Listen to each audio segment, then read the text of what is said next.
Takriban miezi 7 sasa tangu serikali ya Tanzania kuanzisha rasmi Wizara ya Vijana na Maendeleo. Wizara ambayo imekuwa na maswali mengi kuliko majibu. Vijana wakiwa na mahitaji makubwa na mjadala umeendelea kuwa mpana. Sasa leo tutakwenda kuzungumza na kuhoji, je, tangu kuanzishwa kwa wizara hiyo kumejibu maswali ya vijana wengi? Na leo tunazungumza na waziri mwenye dhamana Mheshimiwa Joel Nanauka. Mimi ni Wilberforce Ngoto, karibu katika mahojiano haya maalum kutoka hapa idhaa ya Kiswahili ya Deutsche Welle. Mheshimiwa Waziri, ni fahari kuzungumza na Deutsche Welle. Tunashukuru sana kwa kutenga muda huo. Asante sana. Karibu sana, mimi nimefurahi sana pia. Kwa kwanza, wizara yako ni wizara mpya na serikali kuianzisha wizara hii, kwa maana hiyo ni ushahidi kwamba wamegundua vijana kuna changamoto za muhimu ambazo inabidi wasikilizwe wao kama wao. Mpaka hivi sasa nadhani kuna miezi kama 7 tangia kuanzishwa kwa wizara yako. Imekwisha jibu maswali ya vijana ambayo walikuwa nayo?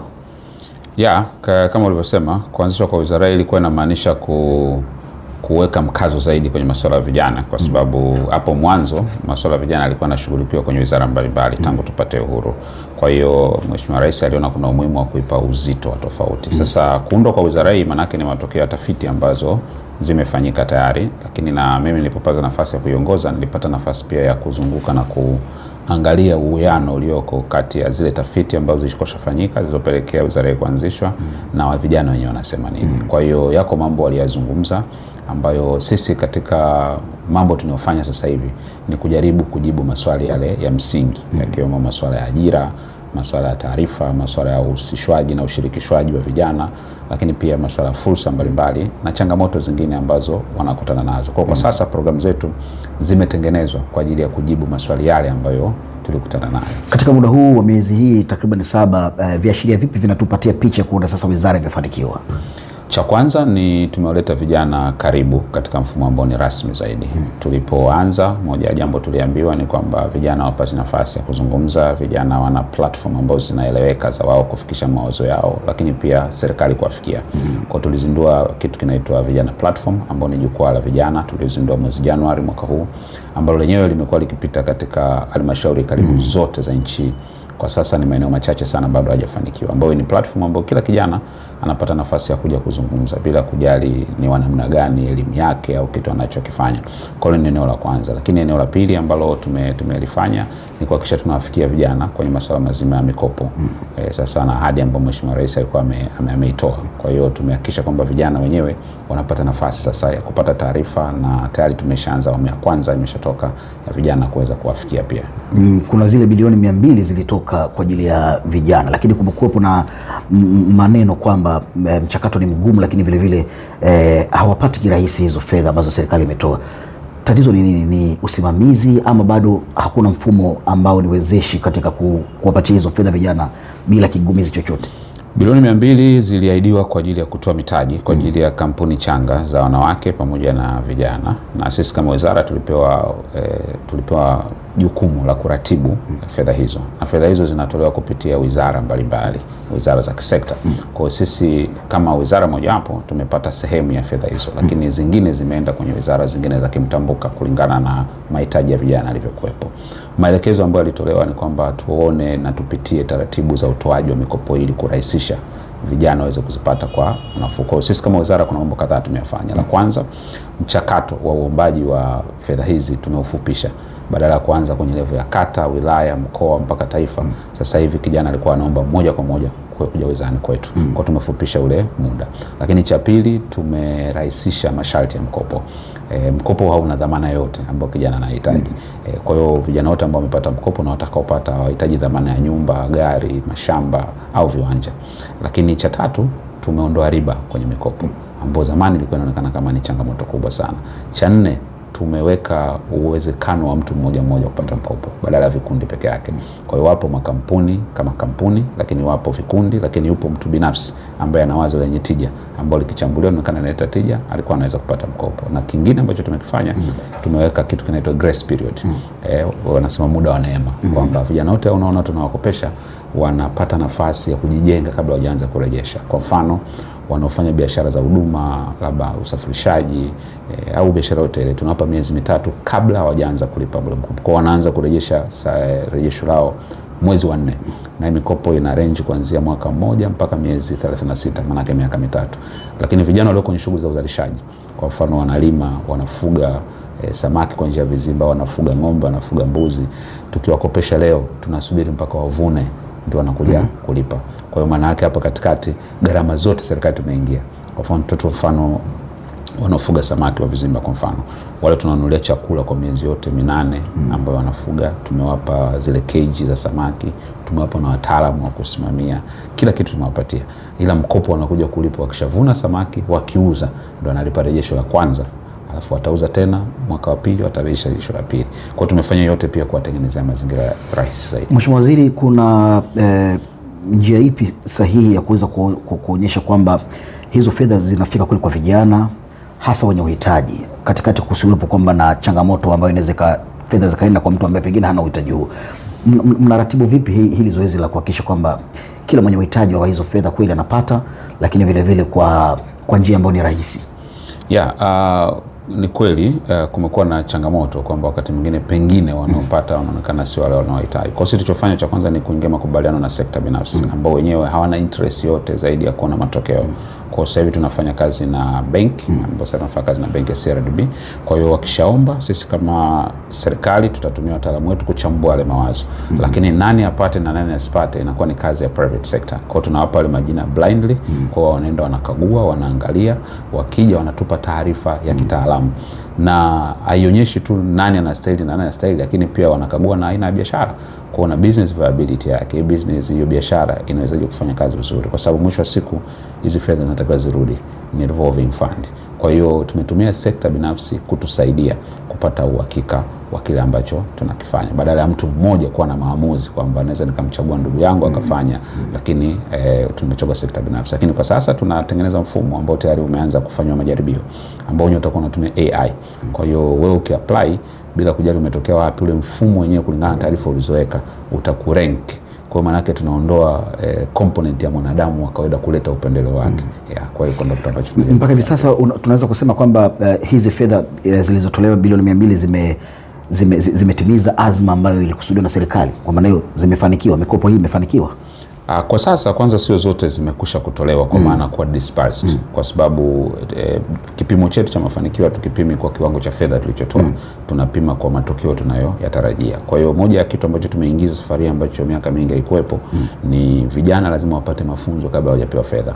Kwa hiyo wapo walioteuliwa, wamechaguliwa, wameshatangazwa, lakini bado hawajapewa kwa sababu lazima tuwapatie ile mafunzo ya kimsingi. Kwa mpaka sasa hivi wale tuliowapa ni wale ambao tumeridhika kwamba wamepata mafunzo, wamesaidiwa na wameweza kufanywa mentorship. Sasa kupima kwamba yameleta matokeo bado ni mapema sana, kwa sababu pia biashara nyingi tulizowapa au vitu wanavyovifanya bado vinahitaji muda kidogo. Kwa mfano kama nilivyosema, kuna watu tumewapa fedha kwa ajili ya mashamba ya mpunga, kuna ambao bado hawajaanza kulima msimu, lakini kuna watu wanafanya vizimba wako labda mwezi wa 3 wa 4, kwa bado hawajavuna. Kwa tunaweza tusiwe na uwezo wa kupima kwa maana matokeo ya mwisho, ila kwa maana ya maendeleo, progress, tunaweza tukapima, kwa sababu tumeona wapo ambao pengine kwenye service industry watu wa huduma tuliwakopesha wameanza kurejesha baada ya ule mwezi wa 4, lakini hao wengine wanaendelea. Ukikagua mifugo yao, ukikagua shughuli zao wanazofanya, unaona kuna maendeleo. Kwa maana ya hatua tunaona maendeleo, lakini kwa maana ya matokeo ya mwisho pengine tutahitaji muda kidogo kuweza kuyapima. Maelfu ya vijana wanahitimu vyuo vikuu kila mwaka na hawana ajira rasmi. Hii inaleta ujumbe upi? Serikali imeshindwa kuweka mfumo wa kuwameza vijana hawa na wakaingia katika mifumo rasmi ya ajira?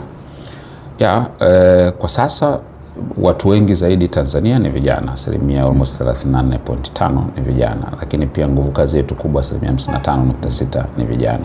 Na ukiangalia takwimu ya sensa utagundua kwamba kilimo kimeendelea kuchukua asilimia kubwa ya vijana au nguvu kazi, kwa maana zaidi ya asilimia 55 kwa sasa. Lakini ukiangalia sekta ambayo sio rasmi tunaita au sekta ya SME, small and medium enterprise, tuna asilimia kama 32 na asilimia 12 imekaa kwa watu ambao wameajiriwa kwenye tunasema zile ajira sasa ambazo ni rasmi.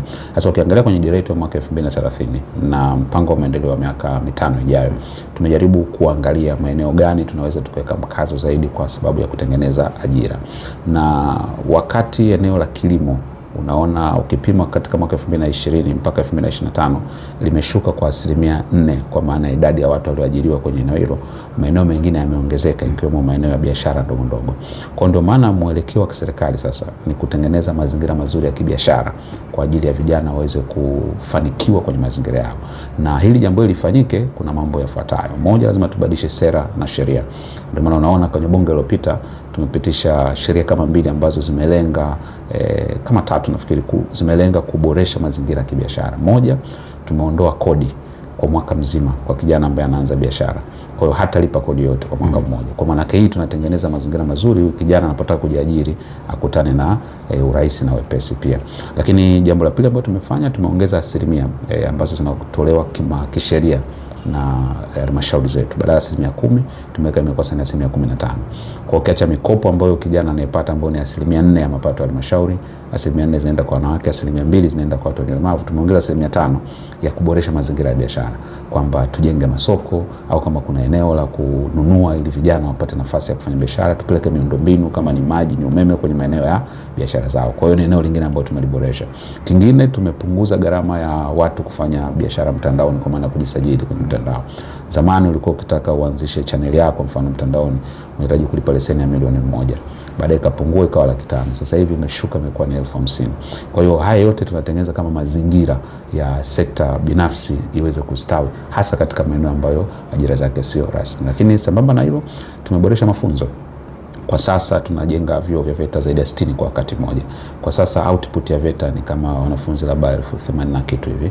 Tunataka ikifika mwaka 2030 tuwe na wanafunzi 250,000 ambao wanamaliza wana ujuzi. Na serikali tumekuwa tukidhamini wanagenzi ambao tunalipia vijana wanakwenda kusoma lakini pia wanapata mahitaji. Kuna takwimu zozote Mheshimiwa Waziri ambazo zinaonyesha vijana wamechukuliwa katika ajira kupitia hii sera mpya? Takwimu zipo wazi? Takwimu zipo na zipo kwenye sekta mbalimbali kama nilivyosema. Kwa mfano sasa hivi tuna idadi ya vijana ambao tunasema sasa wameajiriwa. Kwa mfano sisi ukituuliza kwenye wizara yetu kwa mfano kwa muda mfupi tulikuwa tunalenga kwenye awamu ya kwanza tuwe na vijana takriban 2,900 ambao wanafaidika na ile mikopo ya awamu ya kwanza ambao ndio hii tunaifanya sasa hivi. Kwa ukienda unaona, kwa sababu ukienda kwenye kwa mfano mmoja, dada mmoja ana kiwanda cha chaki, anatengeneza chaki zisizotoa vumbi kule Arusha.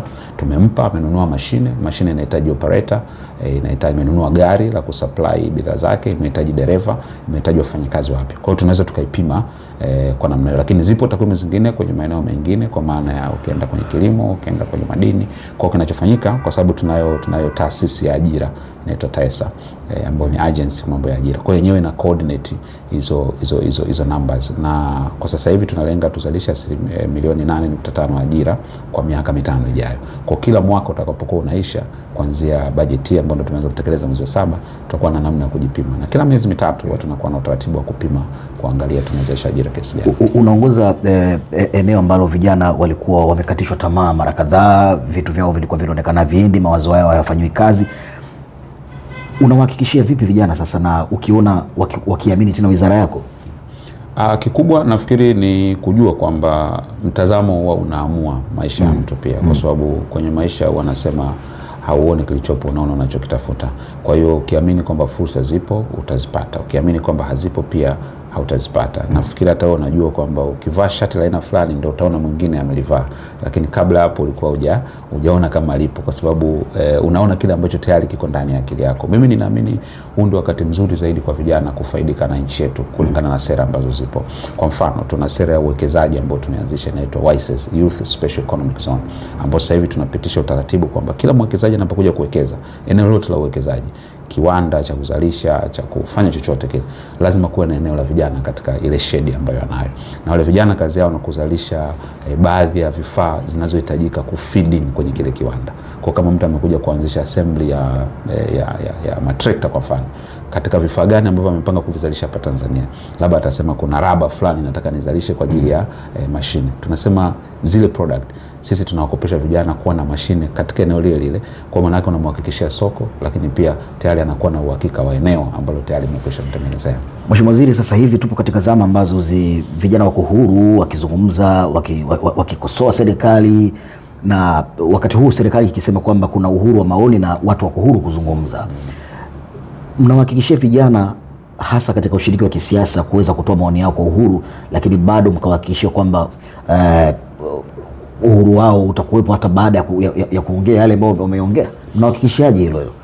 Kama nilivyosema, kwanza tumetengeneza special platforms ambazo kijana anaweza akatoa maoni yake kwa urasmi. Kwa mfano kama hiyo mnasema, kuna vijana platform, kuna mfumo tunaita Yes Youth Empowerment System ambao kijana anaweza kazungumza, lakini sasa hivi tuna toll free namba za bure ambazo anaweza akapiga kwa wizara yetu, anaweza akapiga muda wote. Tuna customer care center, tuna vijana call center ambazo anaweza kazungumza, lakini nafahamu kwamba wakati mwingine anaweza asipate nafasi ya kuzungumza kwenye hizo platform, akaamua kuzungumza kwa kawaida.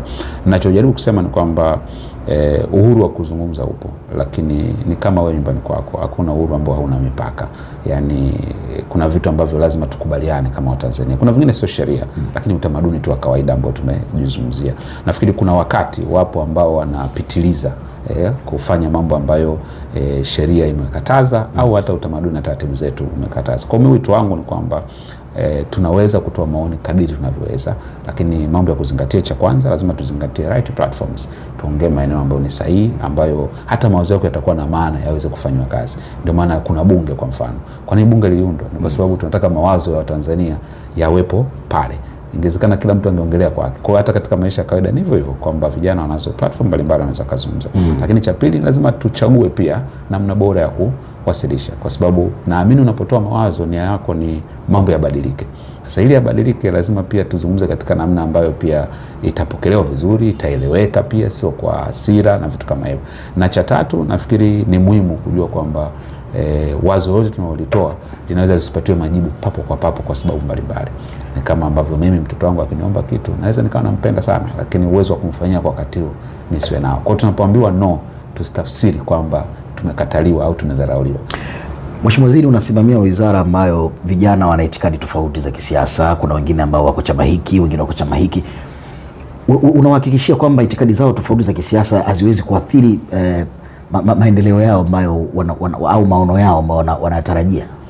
Haiwezi, kwa sababu tumetengeneza mfumo ambao mtu kulingana na uwezo wake na maono yake tunaweza tukakumaccommodate. Kwa mfano, nitakupa mfano michache kwamba katika mikopo ambayo tumetoa, wapo viongozi wa vyama ambavyo vya upinzani wa vijana ambao wamepata, wali apply na waka qualify, tumewapa, wamekuwa ni sehemu ya kupata ule mkopo. Lakini wapo vijana ambao ni wanachama wa vyama vingine wamepata, kwa sababu katika tunapochuja yale majina tuangalii wala tuulizi mtu kadi yake ya chama wala tuulizi mtu itikadi yake. Kwa hiyo hakuna shida katika hilo. Lakini mimi personally binafsi nimejaribu kuwahusisha sana.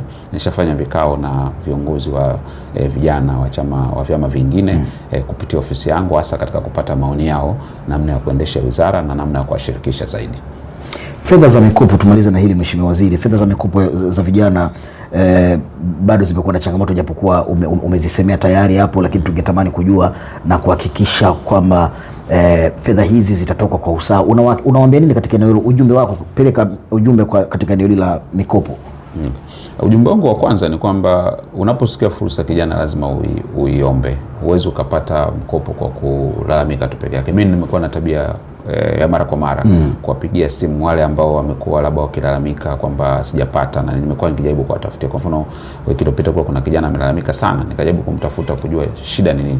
Nikaja kugundua hata hajawahi kujisajili, na akakiri, akasema kwamba nilikuwa kijiweni, tulikuwa tunaongea, nimesikia story, wenzangu wameomba hawajapata, lakini yeye kama yeye alikuwa hajawahi kufanya hicho. Kwa hiyo cha kwanza nilikuwa nafikiri ni muhimu kutafuta taarifa na kuchukua hatua kwenye channel sahihi, inaweza ikakusaidia. Lakini cha pili, tutaendelea kujenga mifumo ambayo itakuwa ni mirahisi zaidi kwa vijana kuweza kupata hizo fedha, hasa kwa usawa. Ndio maana tunajaribu sana kutumia mifumo ambayo ni ya teknolojia zaidi, ili kuondoa upendeleo ambao umekuwa ukizungumzwa, ili hata kama mtu anataka kufanya asiweze. Mheshimiwa, hapo kwa haraka natamani ulizungumzie hili.